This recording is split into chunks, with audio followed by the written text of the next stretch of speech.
olóyè Sunday ọmọ Adéyẹmọ Ìgbòho Oosha, happy birthday to you bàbá.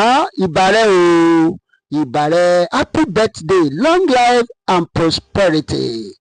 akí olóyè Sunday ọmọ Adéyẹmọ Ìgbòho Oosha, mọ́jàsọ́lá mọ́jàsípò, gentleman of Africa, olú ọmọ gbogbo ilẹ̀ Yorùbá káàfàtà.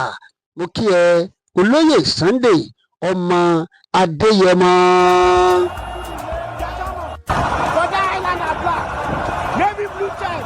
Igboho Oosha. akí bàbá yìí láti iléeṣẹ́ ICTV láti ń kí olóyè Sunday ọmọ Adéyẹmọ Ìgbòho Oosha, owó bàbá dámì, pé wọ́n kú ayẹyẹ ọdún torí wípé bàbá yìí jẹ́ akíkanjú pọ̀, ó jẹ́ akíkanjú.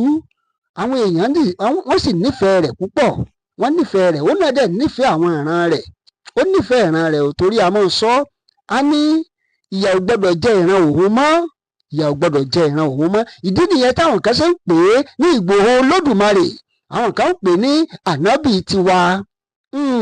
Ìgbòho Oosha, owó bàbá dámì, orúkọ kan ṣoṣo tí Fúlàní gbọ́ tó sáwọ gbọ́, orúkọ tí Fúlàní gbọ́ tó jìdèjì ní sì dé bá wọn. Igboho Oosha, akíyìn o, happy birthday, long life and prosperity ni àdúrà táwa ń gbà náà ní wípé ilẹ̀ Yorùbá tá à ń retí, tá a ti ń wò lọ́ọ̀kan báyìí, kí Ọlọ́run alààyè kó jẹ́ kí bàbá kẹ́kọ̀ọ́ Adébẹ̀pẹ́ àti bàbá wa náà emeritus professor Adébánjí Akíntóyè, akí bàbá o, akí bàbá náà àti kí olóyè Sunday ọmọ Adéyẹmọ fún ayẹyẹ ọjọ́ ìbí wọn tí wọ́n ń ṣe lónìí.